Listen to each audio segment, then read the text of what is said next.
కర్ణాటక అసెంబ్లీలో ఆల్మట్టి డ్యామ్ ఎత్తు పెంచేదానికి భూసేకరణ చేసేదానికి క్యాబినెట్ నిర్ణయం తీసుకుంది.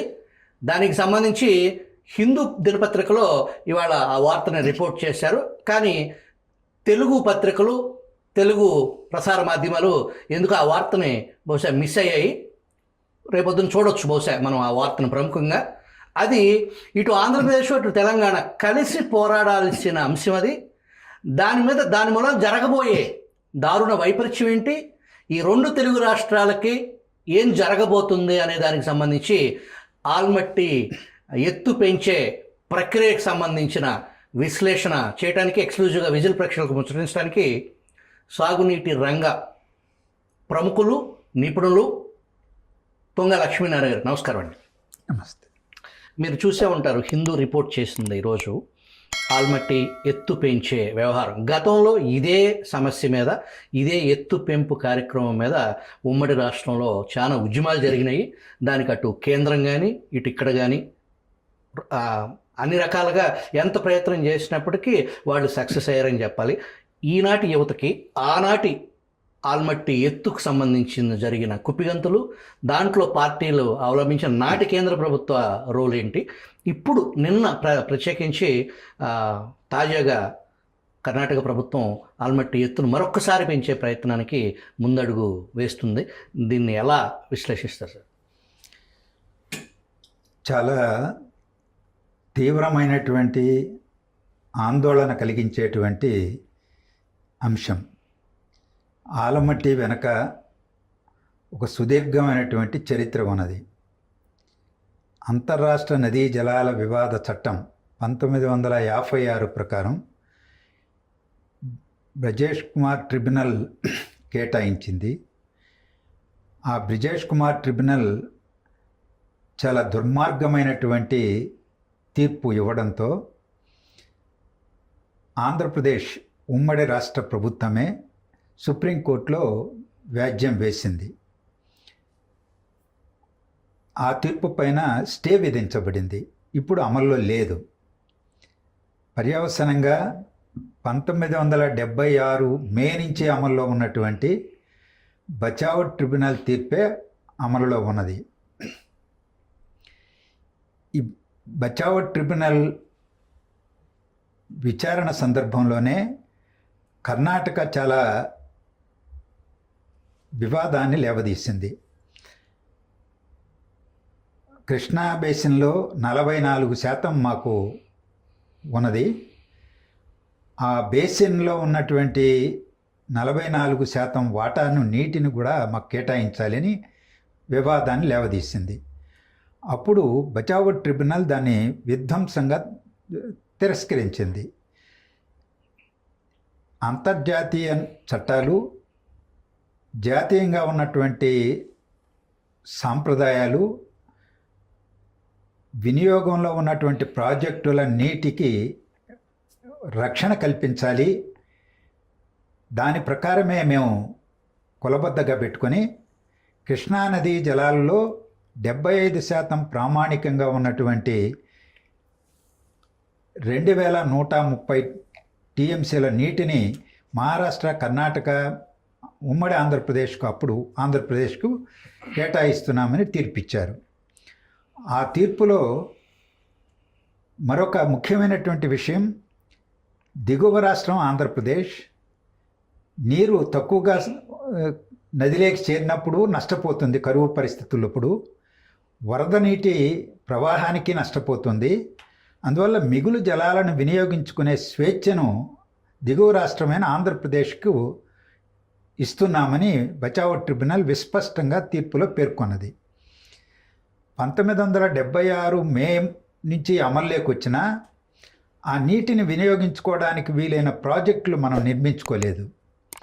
తర్వాత ఎన్టీ రామారావు గారు అధికారంలోకి వచ్చిన తర్వాత అప్పటికే రాయలసీమ ప్రాంతంలో నీటి ప్రాజెక్టుల కోసం, కృష్ణా జలాల సాధన కోసం పోరాటాలు జరుగుతున్నాయి.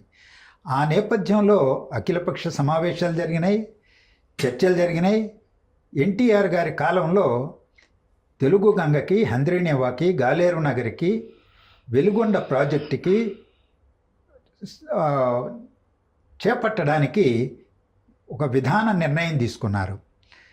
ప్రముఖ ఇంజనీర్ శ్రీరామకృష్ణయ్య గారు వాటికి డిజైన్ చేశారు. అటువైపు కల్వకుర్తి నెట్టంపాడు కూడా తర్వాత కాలంలో తెలంగాణ ప్రాంతంలో టేకప్ చేయడం జరిగింది. ఇవన్నీ కూడా మిగులు జలాల ఆధారంగా నిర్మాణం చేపట్టినటువంటివే. తెలుగుగంగ 29 టీఎంసీలు, హంద్రీనివా 40 టీఎంసీలు, గాలేర్ నగరి 38 టీఎంసీలు, వెలుగొండ 43.5 టీఎంసీలు, కల్వకుర్తి 25 టీఎంసీలు, నెట్టంపాడు 21.5 టీఎంసీలు. ఇలా మొత్తం దాదాపు 200 టీఎంసీలు మిగులు జలాల ఆధారంగా ఉమ్మడి రాష్ట్ర ప్రభుత్వం నిర్మాణాలు చేపట్టి వేల కోట్ల రూపాయలు ఖర్చు పెట్టింది. ఈ పూర్వరంగంలో 2000 సంవత్సరంలో గడువు ముగిసింది అని కర్ణాటక, మహారాష్ట్ర ప్రభుత్వాలు కేంద్ర ప్రభుత్వాన్ని విజ్ఞప్తి చేసే రెండో కృష్ణా నదీ జలాల ట్రిబ్యునల్ ఏర్పాటు చేయమని. అప్పుడు 2004లో కేంద్ర ప్రభుత్వం బ్రిజేష్ కుమార్ ట్రిబ్యునల్ని నియమిస్తే 2010లో తీర్పిచ్చారు వాళ్ళు.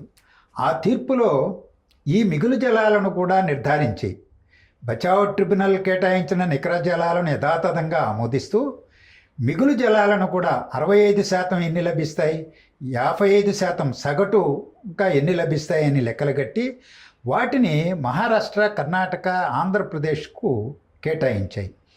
అది మిగులు జలాలను స్వేచ్ఛ మాకుంటే మీరు వాటిని ఎలా నిర్ధారించి పై రాష్ట్రాలకు కేటాయిస్తారని ఉమ్మడి రాష్ట్ర ప్రభుత్వం సుప్రీంకోర్టులో స్పెషల్ లీవ్ పిటిషన్ దాఖలు చేసింది. దాన్ని స్వీకరించి స్టే విధించారు. అది అమల్లోకి ఇంకా రాలేదు. బచావత్ ట్రిబ్యునల్ తీర్పే కొనసాగుతున్నది, అమల్లో ఉంది. ఇది ప్రస్తావన ఎందుకు చేస్తున్నానంటే ఈ మిగులు జలాల్లో అలాగే 65% ప్రామాణికంగా లభించేటువంటి వాటిలో కర్ణాటకకి కేటాయింపులు చేశారు. మొదట వాళ్ళకున్నటువంటి నీరు 734 టీఎంసీలు బచావత్ ట్రిబ్యునల్ ప్రకారం. తర్వాత అవి 907కు పెంచారు. ఆ పెంచిన సందర్భంలో ఆల్మట్టి అంటే ఎగువ కృష్ణా ప్రాజెక్టు ఇది. ఈ ఆల్మట్టి దగ్గర 513 మీటర్ల ఎత్తులో ఉన్నటువంటి దాన్ని 524.256 మీటర్ల ఎత్తుకు మేము పెంచుకుంటామని కర్ణాటక వాళ్ళు డిమాండ్ చేశారు. దాన్ని ఆమోదించి 130 టీఎంసీల వినియోగ సామర్థ్యం ఉన్నటువంటి ఆల్మట్టిలో 303 టీఎంసీల వినియోగ సామర్థ్యానికి బ్రిజేష్ కుమార్ ట్రిబ్యునల్ ఆమోదం తెలియజేసింది. అది ఒక దారుణం, దుర్మార్గం చర్య కదా. అవును. ఆ విధంగా ట్రిబ్యునల్ 303 టీఎంసీల వినియోగానికి ఎప్పుడైతే అనుమతించిందో ఇక శ్రీశైలానికి నీళ్ళు వస్తాయా? మిగులు జలాల ఆధారంగా టేకప్ చేసినటువంటి ఈ ప్రాజెక్టులన్నీ భవిష్యత్తు ఏంటి? అందుకని తెలుగు ప్రజానీకానికి ఇది శరాఘాతంగా పరిణమిస్తుందని సుప్రీంకోర్టును ఆశ్రయించడం జరిగింది. ఆ తీర్పు, తుది తీర్పు 2013లో వచ్చినా అమల్లోకి రాకుండా ఈనాటి వరకు స్టే కొనసాగుతున్నది. ఈ మధ్యకాలంలో కర్ణాటక ప్రభుత్వం చాలా పెద్ద ఎత్తున త్వరగా ఆ తీర్పును అమలు చేయించుకోవడానికి సుప్రీంకోర్టులో ప్రయత్నాలు చేస్తూ ఉంది. రెండో వైపున ఇటీవల కాలంలో ఏం చేస్తున్నారంటే కేంద్ర ప్రభుత్వం దగ్గరికి వెళ్ళి, మోడీ గారి ప్రభుత్వం దగ్గరికి, జలశక్తి మంత్రి దగ్గరికి, ఇది ఇంకెన్ని సంవత్సరాలు, ఇది చాలా కాలయాపన జరిగిపోతున్నది, మీరు నోటిఫికేషన్ జారీ చేయండి అని ఒత్తిడి చేస్తున్నారు రాజకీయంగా. ఆయన ఆలోచిస్తామని ఏదో చెప్పారని పత్రికల్లో చూశాను ఆ మధ్యకాలంలో. కర్ణాటక ప్రభుత్వం మీరు ఈ గడువు పెట్టి ఈ లోపుగా మీరు ప్రకటించకపోతే మేము ఆల్మట్టి డ్యామ్ ఎత్తు పెంచేస్తాము అని ఏకపక్షంగా బెదిరింపు రీతిలో ఆ మధ్యకాలంలో కర్ణాటక మంత్రివర్గం తరఫున ప్రకటించింది సిద్ధరామయ్య గారు. నిన్న మళ్ళా ప్రత్యేకంగా కేబినెట్ సమావేశం ఏర్పాటు చేసి దీని మీదనే చర్చించి 303 టీఎంసీల సామర్థ్యాన్ని వినియోగించుకోవడానికి ఈ 524.256 మీటర్లకు పెంచేస్తాము, 133,500 ఎకరాలు భూసేకరణ చేస్తాం దీనికి. ఇందులో ప్రత్యేకించి ఆల్మట్టి కింద ముంపుకు గురయ్యేటువంటిది 75,500 ఎకరాలు ఉన్నదని అంచనా వేశారు. అది కొంత భాగం మహారాష్ట్రలో కూడా ఉంది. వాళ్ళ అనుమతి కూడా కావాలి. ఇవాళ మనం చూస్తున్నాం, పోలవరం కింద ముంపుకు గురవుతున్నటువంటి ఛత్తీస్గఢ్ లేకపోతే ఒడిశా భూములు సేకరించాలంటే వాళ్ళు ఏ విధంగా తగాదా పెడుతున్నారో సుప్రీంకోర్టుకు కూడా వెళ్ళారు. రేపు ఏం చేస్తుందో మహారాష్ట్ర మనకు తెలియదు.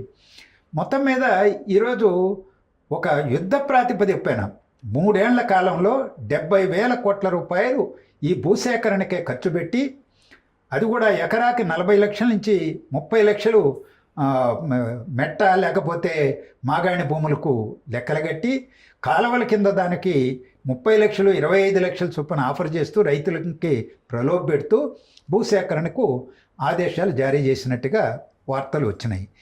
ఇది సుప్రీంకోర్టు న్యాయస్థానాన్ని కూడా ధిక్కరించినట్టు కదా. ఒకవైపున బ్రిజేష్ కుమార్ ట్రిబ్యునల్ తీర్పు సుప్రీంకోర్టులో స్టేలో ఉంది, అమల్లోకి రాలేదు. వాళ్ళ కేటాయించిన ఈ మిగులు జలాలు 65% ప్రామాణికంగా కేటాయించిన నీరు వాళ్ళు వినియోగించుకోవడానికి అవకాశం లేదు. కానీ ఏమాత్రం ఖాతరు చేయకుండా విచారణలో ఉన్నటువంటి ఒక తీర్పును అమల్లోకి రాకముందే ఇలాంటి దుందుడుకుగా కర్ణాటక ప్రభుత్వం నిర్ణయం చేయడం అనేటువంటిది చాలా ఆశ్చర్యం కలిగించింది నాకు. ఈరోజు అదే జరిగితే ఒకవేళ 524.256 మీటర్లకు గన ఆల్మట్టి ఎత్తు పెంచి 303 టీఎంసీల నీటిని వాళ్ళు వినియోగించుకోవడం మొదలు పెడితే అక్కడికే ఆగరు. వాళ్ళు వచ్చిన నీటిని వచ్చినట్టు కాలువలకు తరలిస్తూ ఉన్నారు. ఇప్పుడే చేస్తున్నారు, భవిష్యత్తులో చేస్తారు. అంటే నారాయణపూర్ దాటి తెలంగాణలో జూరాలకు నీళ్లు వస్తాయేమో, అది చిన్న ప్రాజెక్ట్ రిజర్వాయర్ అది. కానీ అక్కడి నుంచి దాటి శ్రీశైలంకి నీళ్ళు వస్తాయా? శ్రీశైలం మీద ఆధారపడే మన ఈ 4 ప్రాజెక్టులు, తెలుగంగ, గాలేరునగరి, హంద్రీనీవా, వెలిగొండ ప్రాజెక్టులు ఉన్నాయి. అటువైపు కల్వకుర్తి ఉన్నది. ఈరోజు ఆంధ్రప్రదేశ్ పునర్విభజన చట్టంలో వాటికి చట్టబద్ధత కూడా వచ్చింది. కేంద్ర ప్రభుత్వం వాటిని నోటిఫై చేసింది, అంటే చట్టబద్ధం చేసింది. వాటిని త్వరితగతిన నిర్మాణం చేసుకోమని కూడా అందులో చట్టంలో పేర్కొన్నారు. మరి ఇంత పూర్వ రంగం ఉన్నటువంటి దీంట్లో కర్ణాటక నిర్ణయం మాత్రం చాలా తప్పుడు నిర్ణయం, ఆందోళన కలిగిస్తున్నటువంటిది.